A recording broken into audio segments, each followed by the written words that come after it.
కృష్ణ దామోదర అష్టకం మొదటి శ్లోకంలో మొదటి పార్ట్లో కొంత వివరణ తెలియజేశాను.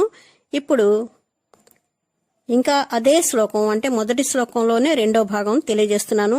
ఈ భాగంలో నమామిశ్రం శ్లోకానికి అంతర్గతంగా ఉన్నటువంటి అర్థాన్ని తెలుసుకుందాం. శ్రీ సనాతన గోస్వాముల వారు దిగ్దర్శిని టీకాని రచించారు. దీనిలో దామోదరాష్టకం భావార్థాన్ని విపులంగా వివరించారు. శ్రీ రాధా సహితం నాత్వా శ్రీ దామోదరం ఈశ్వరం దామోదరాష్టక వ్యాఖ్య దిగే సదర్శయతేదునా. శ్రీ రాధారాణితో సహా ఉన్నటువంటి శ్రీకృష్ణ భగవానుడు సర్వేశ్వరుడు, దేవాదిదేవుడు, దామోదరుడు. వారికి ప్రణామాలు అర్పిస్తూ దామోదరాష్టకానికి వివరణని తెలియజేస్తున్నారు. దామోదరాష్టకాన్నే దిగ్దర్శిని అని కూడా అంటారు. దిగ్దర్శిని అంటే అంతర్లీనంగా ఉన్న అంతరార్థాన్ని దర్శించడం. ఎలాగంటే మనకి ఒక చోట భూమి లోపల ఒక వస్తువు ఉందని తెలిసినప్పుడు మనం అక్కడ తవ్వడం మొదలెడతాం. చాలా లోతుగా తవ్వితే గాని ఆ వస్తువు మనకి కనిపించదు అనుకున్నప్పుడు లోతుగా తవ్వాల్సి వస్తుంది. అప్పుడు ఆ వస్తువుని మనం చూడగలుగుతాం. అలాగే హృదయం లోపల ఉన్న భావాన్ని దర్శించడాన్ని మనం ఇప్పుడు తెలుసుకుందాం. అంటే అంతరార్థాన్ని తెలుసుకుందాం. ఎవరైనా ఒక పని మొదలుపెట్టినప్పుడు ముందు తన ఇష్ట దైవానికి పూజ చేస్తారు, అర్చన చేస్తారు.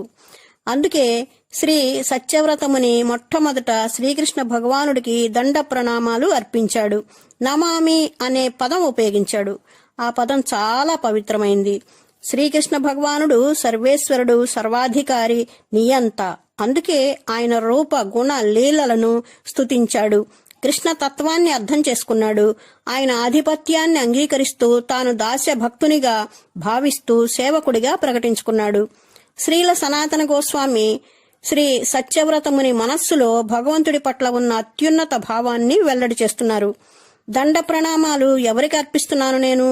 ఈశ్వరుడికి. ఈశ్వరుడు అంటే సర్వాధికారి. శ్రీకృష్ణ భగవానుడు ఒకటి సర్వశక్తిమంతుడు అంటే అనేక శక్తి సామర్థ్యాలు కలిగినవాడు. 2 జగదేకనాథుడు, జగత్తుకు ఒకే ఒక్క నాథుడు. 3 నిజ ప్రభు, నాకిష్టమైన యజమాని. ఈశ్వరుడు ఎలా ప్రకటమవుతాడు అంటే శ్రీ సత్యవ్రతముని ఈ విధంగా అంటున్నారు. ఆయన అత్యంత ఆకర్షణీయమైన రూపంతో, శాశ్వతము, జ్ఞానవంతము, అనంతమైన ఆనందంతో ప్రకటితమవుతాడు.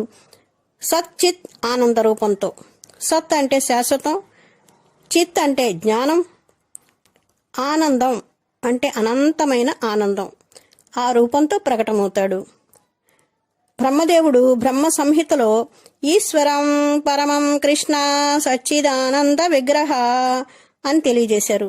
కాబట్టి సత్యవ్రతముని అనంతుడు, అచ్యుతుడు అయిన శ్రీకృష్ణ భగవానునికి ప్రణామాలు అర్పిస్తున్నాడు. ఇప్పుడు శ్రీల సనాతన గోస్వాముల వారు శ్రీ భగవానుడి రూపాన్ని ఈ విధంగా వివరిస్తున్నారు. అలాగే శ్రీ సత్యవ్రతముని అత్యద్భుతమైన సౌందర్యవంతుడైన శ్రీకృష్ణ భగవానుని అందాల రూపాన్ని వర్ణిస్తున్నాడు. ఎలాగంటే ఆయన చెవులకున్న మకర కుండలాలు అటూ ఇటూ ఊగుతున్నాయి. ఎందుకంటే అతను తల్లి నుండి పారిపోయాడు. యశోదమాత భయపెట్టింది. ఎందుకు భయపెట్టింది అంటే తాను తప్పు చేశాడు కాబట్టి. చిన్నపిల్లల చేష్టలు చేశాడు, అల్లరి చిల్లర పనులు చేశాడు. అందుకనే తల్లి నుంచి పారిపోయాడు. మకర కుండలాలు అటు ఇటు ఊగుతున్నాయి. అలా మకర కుండలాలు అటు ఇటు ఊగినప్పుడు అతని బుగ్గల దగ్గర ఊగుతున్నట్లుగా కనిపిస్తుంది. అప్పుడు అవి బుగ్గల దగ్గర ఆడుకుంటున్నట్లు కూడా అనిపిస్తున్నాయి. Srila Satyavratamuni supreme authority of Godhead రూపాన్ని అత్యద్భుతంగా వర్ణిస్తాడు. ఇంకా ఈ విధంగా తెలియజేస్తున్నాడు. లసత్ కుండలం అంటే వేరే అర్థం కూడా తెలియజేశారు. ఆ 2 మకర కుండలాలు శ్రీకృష్ణ భగవానుని బుగ్గలను ముద్దాడుకునే అదృష్టాన్ని పొందాయట. అంతేకాకుండా ఆయన దేహ అవయవాలను అలంకరించినటువంటి అనేక రకమైన ఆభరణాలు కూడా ఆ అదృష్టాన్ని పొందగలిగాయి. ఈ కారణంగా సత్యవ్రతముని ఈ విధంగా స్తుతిస్తున్నారు. శ్రీకృష్ణ భగవానుని శరీర అవయవాల అందం వలన చెవి రింగులు అందాన్ని ఆపాదించుకున్నాయి. అంతేకాకుండా గోపికలు ఈ విషయం గురించి ఈ విధంగా తెలియజేస్తున్నారు. ఓ కృష్ణ, నీ సౌందర్యం 3 లోకాలను మోహింపచేస్తుంది. అంతేకాకుండా పశువులను, పక్షులను, చెట్లను, జంతువుల్ని కూడా ఆకర్షిస్తుంది. అలాగే ఉద్ధవుడు విదురునితో అంటున్నాడు, శ్రీకృష్ణుని మోహన రూపం ఎవరినైనా ఆకట్టుకుంటుంది. ఒక్కోసారి తనను తనే చూసి ఆశ్చర్యపోతాడు కూడా. ఆయన సౌందర్యం అందరికన్నా అత్యున్నతమైంది, ఐశ్వర్యాన్ని, అదృష్టాన్ని కలిగిస్తుంది. ఆభరణాలు ఎవరైనా ధరిస్తే వారికి ఆ ఆభరణాలు అందాన్ని పెంపొందిస్తాయి. కానీ ఇక్కడ రివర్స్ అన్నమాట. శ్రీకృష్ణుని శరీర అవయవాల సౌందర్యం ఆ ఆభరణాలకే వన్ని తెచ్చిపెడుతుందన్నమాట. అంతే కదండి, మనం ఎవరైనా ఆభరణాలు ధరించామనుకోండి, ఆభరణాల వల్ల మన సౌందర్యం ఇనుమడిస్తుంది. కానీ ఇక్కడ శ్రీకృష్ణ భగవానుడి శరీర అవయవాల సౌందర్యమే ఈ ఆభరణాల కంటే ఎక్కువ. అందుకే ఆభరణాలకి శ్రీకృష్ణ భగవానుడి సౌందర్యం వల్ల అందం అనేది వచ్చింది. మిగతా అన్ని అవతారాలతో పోలిస్తే కనుక ఇప్పుడు అతని సంపూర్ణ సౌందర్యం ఆనందదాయకమైంది. నీలిమేఘశ్యాముడు, పట్టు పీతాంబరధారి, నెమలి పింఛధారి, చేతిలో వేణువుని ధరించి చిరునవ్వులు చిందించే ఆనందమయ స్వరూపం శ్రీకృష్ణ భగవానుడిది. శ్రీ సత్యవ్రతముని గోకులంలో శ్రీ భగవానుడితో ఎవరెవరు కలిసి ఉన్నారు అనే విషయాన్ని తెలియజేస్తున్నారు. గోకులే భృజమానం అన్నారు కదా శ్లోకంలో. గోకులం అంటే ఆధ్యాత్మిక లోకం. శ్రీకృష్ణుడు గోకులంలో ఉండటం అంటే ఎంత అదృష్టమో మరి. అక్కడ గోపికలు, గోపబాలురు, ఆవులు, దూడలు, ఇంకా ఎన్నో రకాలైన జంతువులున్నాయి. వీళ్ళంతా కూడా శ్రీకృష్ణుని సమక్షంలో ఉండటానికి ఎంత పుణ్యం చేసుకున్నారు. అలాగే శ్రీకృష్ణ భగవానుడికి అనేక రకమైన అవతారాలు ఉన్నాయి. కానీ శ్రీకృష్ణ భగవానుడు ఇంతకు ముందెక్కడా ఇంత అందమైన లీలని ప్రదర్శించలేదు. ఇదే మొదటిసారి. ఇదే ఇంకో రకంగా కూడా చెప్పుకోవచ్చు. శ్రీకృష్ణ భగవానుడున్న గోకులంలో ఆ ప్రదేశం అంతా కూడా ప్రకాశవంతంగా మెరిసిపోతూ ఉండటమే కాకుండా ప్రకృతి సిద్ధమైన ప్రేమానురాగాలతో వెలసిల్లుతూ ఉంటుంది. ఈ విషయాలన్నీ కూడా అన్ని శాస్త్రాల్లోనూ తెలియజేశారు. భాగవతంలో 10th క్యాంటోలో కూడా ఈ విషయాన్ని ఈ విధంగా వర్ణిస్తున్నారు. యోగులు ఆయనని తమ స్వచ్ఛమైన హృదయంలో నిలుపుకోవాలనుకుంటారు. 3 లోకాలలోనూ అంత సౌందర్యవంతుడు, ఆనందమయుడు మరొకడు లేడు. అలాగే గోపికలు అతనిని తమ హృదయంలో నింపుకొని పూజిస్తారు, ప్రేమాభిమానాలను చూపిస్తారు. అంతేకాకుండా వాళ్ల మధ్యలో శ్రీకృష్ణ భగవానుడు కూర్చున్నప్పుడు అత్యంత ప్రకాశవంతంగా వెలిగిపోతూ ఉంటాడు. అదే చూడండి, రాసలీలలో చుక్కల్లో చంద్రుడిలా గోపికల మధ్య శ్రీకృష్ణ భగవానుడు మిలమిలా మెరిసిపోతూ ఉంటాడు. ఇక శ్లోకంలోకి వెళితే యశోదాభియా అంటే అర్థం ఏంటంటే శ్రీకృష్ణుడు యశోదామాతని చూసి భయపడ్డాడు. ఎందుకంటే వెన్నకుండని పగలగొట్టినందుకు తల్లి పనిష్మెంట్ ఇస్తుంది అని. రోటి మీదకి ఎక్కి ఉట్టి మీద ఉన్న వెన్నకుండల్ని పగలగొట్టాడు. వలఖలత్ అంటే తల్లి చేతిలో బెత్తం చూసినప్పుడు ఆ రోటి నుండి దూకి పారిపోయాడు. ధవమానం అంటే పారిపోవడం. రోటి మీదకి ఎక్కిన తర్వాత ఉట్టి మీద ఉన్న వెన్నని దొంగిలించి మరీ కోతులకి తినిపించేవాడు. అది కూడా తన తృప్తి కోసం. మళ్ళీ తల్లి వస్తుందేమో అని అటు ఇటు చూస్తూ ఉంటాడు కూడా. అందుకనే తల్లి వచ్చిందేమో అని అటు ఇటు చూసి ఎప్పుడైతే తల్లి చేతిలో కర్రను చూశాడో అప్పుడు భయపడిపోయి పరిగెత్తడం మొదలెట్టాడు. ఎవరి హృదయాలు కల్మషరహితమై ఉంటాయో వారు తపస్సులు ఆచరించి బ్రహ్మజ్యోతిలో కలిసిపోయే యోగ్యతని సంపాదిస్తారు. కానీ వాళ్ళు ఆ విషయంలో విఫలమైపోతారు. ఎందుకంటే శ్రీకృష్ణ భగవానుణ్ణి పొందడం అంటే అంత తేలికైన విషయం కాదు కాబట్టి. ఇక్కడ చూడండి, అదే శ్రీకృష్ణుణ్ణి చిన్న పిల్లవాడని తలిచి యశోద శ్రీకృష్ణుని వెనుక పరుగులెత్తింది అతన్ని పట్టుకోవడం కోసం. శ్రీకృష్ణ భగవానుడంటే supreme authority of Godhead. ఆయన ఎవరికీ లొంగడు. యశోదమాత శ్రీకృష్ణుని తన కన్నబిడ్డ అనుకుంటూ ఉంది, భగవానుడు అని అనుకోవటం లేదు. అందుకనే అల్లరి పని చేసి పరుగులెడుతున్న కొడుకుని చూసి యశోద కూడా అతనికన్నా వేగంగా పరిగెత్తింది. దాన్ని ఈ విధంగా వర్ణించారు. అత్యంత తతోధృత్య. శ్రీ సత్యవ్రతముని ఇక్కడ యశోదమాతని బరువైన శరీర అవయవాలతో పరిగెత్తడాన్ని, అంతేకాకుండా కొడుకు మీద ఆమెకున్న ప్రత్యేకమైన అనురాగాన్ని వర్ణించారు. గోప్య అంటే యశోదామాత లేదా గోపి అని అర్థం. అలా కాకుండా ఇక్కడ యశోదాయ ఏం సూచిస్తుంది అంటే గోపకులంలో జన్మించిన వాళ్ళు మాత్రమే ఈ లీలను చూసే అదృష్టాన్ని పొందుతారు అని. పరామృష్ట.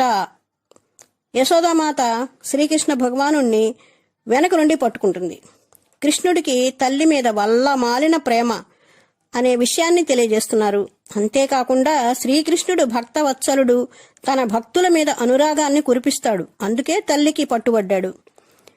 భాగవతం 10th క్యాంటోలో యశోదామాత తన భారమైన శరీర అవయవాలతో కొంత నెమ్మదిగా పరిగెడుతూ ఉంటుంది. అలా పరిగెత్తి పరిగెత్తి పరిగెత్తి వెళుతూ ఉంటే అప్పుడు ఆవిడ జుట్టుముడి ఊడిపోతుంది. ఆ తర్వాత తలలో పెట్టుకున్న పూలు జారిపోతాయి. అయినా సరే యశోదామాత శ్రీకృష్ణుణ్ణి వెంబడిస్తూ ఉంటుంది. అలా పరిగెత్తి పరిగెత్తి పరిగెత్తి చివరికి వెనక నుంచి పట్టుకుంటుంది. ఇక్కడ మనం ఒక ముఖ్యమైన విషయాన్ని గ్రహించాలి. యశోదామాత శ్రీకృష్ణునికి తన స్థనాన్నిచ్చి పాలు త్రాగిస్తూ ఉంటుంది. ఆ సమయంలో పొయ్యి మీద పాలు పొంగిపోతుండటం చూస్తుంది. కానీ పిల్లవాడు పాలు త్రాగడం పూర్తి కాకుండానే యశోద కొడుకుని క్రిందికి దించి పాలను పొంగిపోకుండా చూడడానికి వెళుతుంది. దీనిలో ఉన్న అంతరార్థాన్ని గ్రహించండి. సాధారణంగా ఉన్నతమైన భక్తులు ప్రతి జీవుడిని కృష్ణ సేవలో నియమించాలి అని అనుకుంటారు. అలాగే యశోద కూడా ఉన్నతమైన భక్తురాలు. కాబట్టి యశోద పాలు పొంగిపోవడం అంటే పాలు మంటల్లో పడి కాలిపోవడం చూసి భరించలేక ఆ పాలు కృష్ణుని సేవ నుండి విడివడినట్లు అర్థం చేసుకొని తన కొడుకుని ఒళ్ళో నుండి దింపి పాలను పొంగనీయకుండా జాగ్రత్త తీసుకుంటుంది. అంటే ఆ పాలకొండ మీద కొంచెం నీళ్లు చిలకరిస్తుంది. అప్పుడు పాలతో ఈ విధంగా అంటుంది, యశోదామాత, నిన్ను నా కొడుకు సేవలో నియోగిస్తాను, ఈ విధంగా నీ జీవితాన్ని పాడు చేసుకోకు అని. ఇంకా చూడండి, సిద్ధాంతపరమైన ఒక అంతరార్థం కలిగినటువంటి సందేశం ఉంది. ఈ విషయం గమనించండి. యశోదామాత ప్రేమ కృష్ణుని ప్రేమ కన్నా ఎంతో ఉన్నతమైంది. శ్రీకృష్ణుడు ఆమె ప్రేమకు అధీనుడై ఉంటాడు. తల్లి చూపించే వాత్సల్య ప్రేమ ముందు శ్రీకృష్ణ భగవానుడు కట్టుబడి ఉంటాడు. శ్రీకృష్ణ భగవంతుడికి అనేకమైన శక్తియుక్తులు ఉన్నాయి. అవన్నీ కూడా ఆమె చూపించే ప్రేమ ముందు ఓడిపోతాయి. శ్రీకృష్ణ భగవానుడు అంటే supreme authority of God head. అయినా సరే ఆమె చూపించే వాత్సల్యానికి కట్టుబడి ఉంటాడు శ్రీకృష్ణ భగవానుడు. ఈ యోగమాయ వలన శ్రీకృష్ణ భగవానుడు గోకులంలో ఉన్నప్పుడు తను కూడా ఒక సామాన్య వ్యక్తిగా జీవించాడు. తనకు ఎన్ని శక్తులున్నాయని తన శక్తియుక్తుల్ని ఉపయోగించలేదు.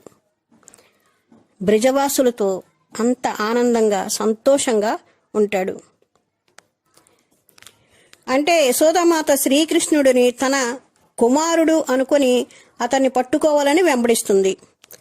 అతను తప్పు చేశాడు కాబట్టి శిక్షించాలి. సాధారణంగా బిడ్డలు అల్లరి చేస్తే, తప్పు చేస్తే తల్లి ఏం చేస్తుంది? దండిస్తుంది.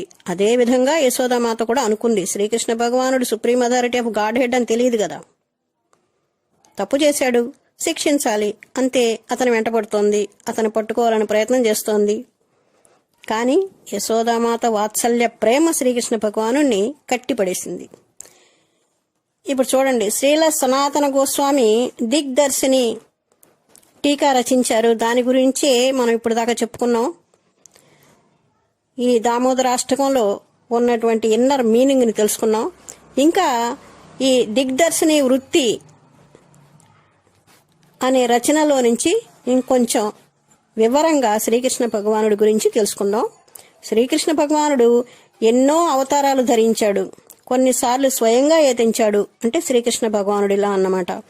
కొన్నిసార్లు పురుషావతారాలు ధరించాడు, కొన్నిసార్లు విభూతులు, ఆ విధంగా ఎన్నో అవతారాలు ధరించాడు. శ్రీకృష్ణుడే స్వయంగా భగవానుడు అని సుఖదేవ గోస్వామి భాగవతం 1st క్యాంటోలో తెలియజేశారు. కృష్ణస్తు భగవాన్ స్వయం, అంటే అన్ని అవతారాలకు మూలం శ్రీకృష్ణ భగవానుడే. ఆయన తప్ప మరే రకమైన మూలంగాని ఆధారంగాని లేదు, అంటే శ్రీకృష్ణుడే స్వయంగా భగవానుడు అని నిర్ధారణ చేయటం జరిగింది. శ్రీకృష్ణ భగవానుడే దేవీ దేవతలందరికీ దేవుడు, అంటే దేవాది దేవుడు. అన్ని లోకాల్లోని దేవతలతో ఆరాధించబడతాడు. అన్ని చోట్ల ఆరాధించబడే శ్రీకృష్ణ భగవానుడు బృందావనంలో అందరికీ సేవకుడిలా వ్యవహరిస్తాడు. బృందావనంలో నందబాబాకి, యశోదామాతకి, అందరి పెద్దలకి గౌరవాన్ని అందిస్తూ రోజు ఉదయాన్నే ప్రణామాలు అర్పిస్తాడు.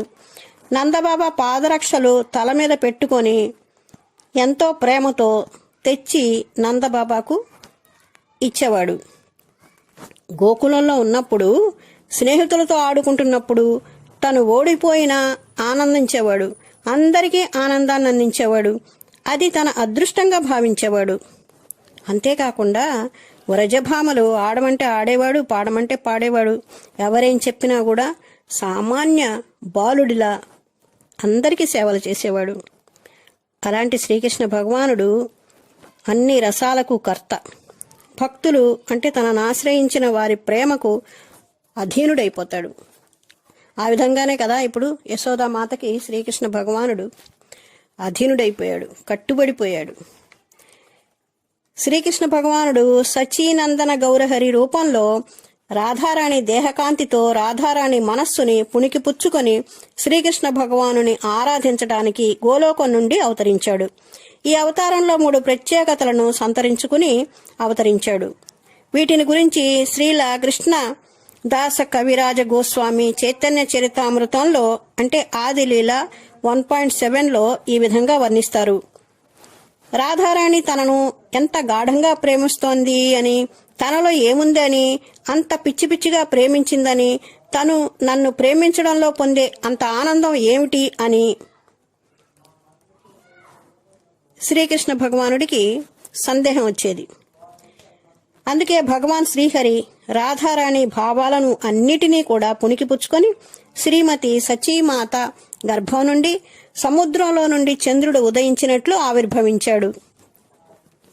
భాగవతంలో చాలా చోట్ల చాలా శ్లోకాలలో శ్రీకృష్ణ భగవానుడి మధురమైన అందమైన రూపాన్ని ప్రస్తావించారు. వాటిల్లో 3 ముఖ్యమైన వర్ణనలు అందరి హృదయాలను అలరిస్తాయి. 1, శ్రీకృష్ణుని రూప లావణ్యాల గురించి పితామహుడైన బ్రహ్మదేవుడు ఈ విధంగా వర్ణిస్తున్నాడు. ఓ వ్రజేంద్ర నందన, నందపుత్ర, నీ దేహకాంతి స్వచ్ఛమైన నీలిమేఘ ఛాయలని కలిగి ఉంటుంది. నువ్వు ధరించిన పట్టు పీతాంబరం దేదీప్యమానంగా వెలిగిపోతూ ఉంటుంది. ఇంకా మకర కుండలాలు, నీ శిరస్సు మీద ఉన్న నెమలి పింఛం, నీ సుందర ముఖార విందం ఎవ్వరూ ఊహించలేనటువంటి ప్రకాశంతో మిలమిలా మెరుస్తుంది.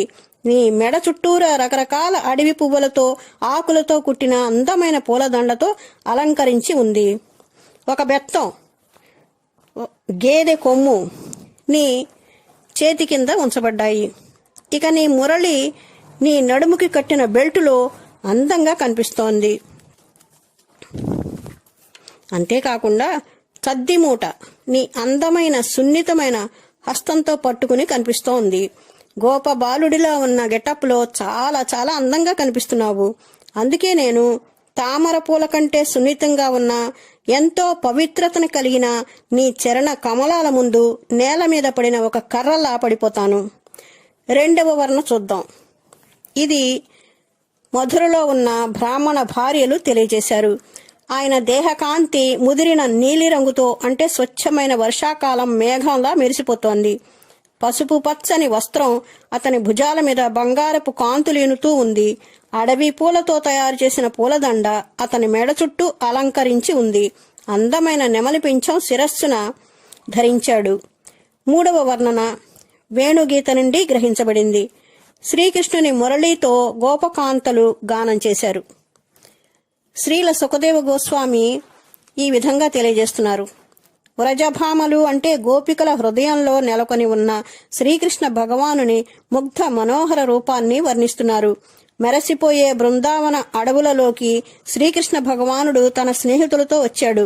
అతని శిరస్సు మీద నెమలి పింఛం అలంకరించబడింది. పచ్చని పూలు అతని చెవుల మీద చోటు చేసుకున్నాయి. పసుపు పచ్చని పట్టు పీతాంబరం ధరించాడు. సువాసనలు వెదజల్లే అందమైన అడవి పుష్పాలతో కుట్టిన పూలమాల శ్రీకృష్ణుని మెడ నుండి మోకాళ్ల వరకు వేలాడుతోంది. శ్రీకృష్ణుని రూపం ఎలా ఉందంటే ఎంతో నైపుణ్యంగా స్టేజి మీద డాన్స్ చేసే గెటప్లా ఉంది. ముగ్ధ మనోహర రూపంతో శ్రీకృష్ణుడు మురళీగానం చేస్తుంటే అతని స్నేహితులు అతన్ని అనుసరిస్తూ శ్రీకృష్ణుని ప్రశంసిస్తూ గానం చేస్తున్నారు. ముల్లోకాలను కూడా ప్యూరిఫై చేస్తోంది ఆ మనోహరమైన మురళీగానం. ఇంకా భాగవతంలో ఎంతో చక్కగా శ్రీకృష్ణుని వేణుగానం గురించి తెలియజేశారు. ఉత్తమ భక్తి గురించి శ్రీల రూపగోస్వామి ఈ విధంగా వివరిస్తున్నారు. భక్తి అంటే భగవంతుడిని ఆనంద పెట్టడం, మనలో ఉన్న అన్ని కోరికలను త్యజించడం, కేవలం ఉత్తమ భక్తిని అవలంబించడం. భక్తిని 2 భాగాలుగా విభజించారు. స్వరూప లక్షణ, తటస్థ లక్షణ. స్వరూప లక్షణ అంటే పరిపూర్ణంగా ఉత్తమ గుణాలతో చేసేటటువంటి భక్తి, దాన్ని ఉత్తమ భక్తి అని అంటారు. తటస్థ లక్షణ అంటే పరిమితమైన గుణాలతో మధ్యస్థంగా చేసేది తటస్థ భక్తి. సాధారణంగా భక్తి చేసేవాళ్ళు అంటే సాధకులు ఎలా ఉండాలంటే భక్తుడు శ్రీకృష్ణ భగవానుని హృదయాన్ని కదిలించే విధంగా కార్యక్రమాలు చెయ్యాలని కోరుకోవాలి. ఆ విధంగా చేస్తే శ్రీకృష్ణుడు ఎంతో కాలం అతన్ని దూరంగా ఉంచలేడు. అతను తప్పకుండా తన భక్తుడి హృదయంలో ఉన్న ప్రేమని, భక్తిని గుర్తించి అంగీకరించి తన సేవలో మునిగిపోయేట్లు చేస్తాడు. ఈ నమామీశ్వరం మొదటి శ్లోకం విశ్లేషణాత్మక వివరణ ఇంతటితో పూర్తయింది. 2వ శ్లోకం రేపు చెప్పుకుందాం. హరే కృష్ణ.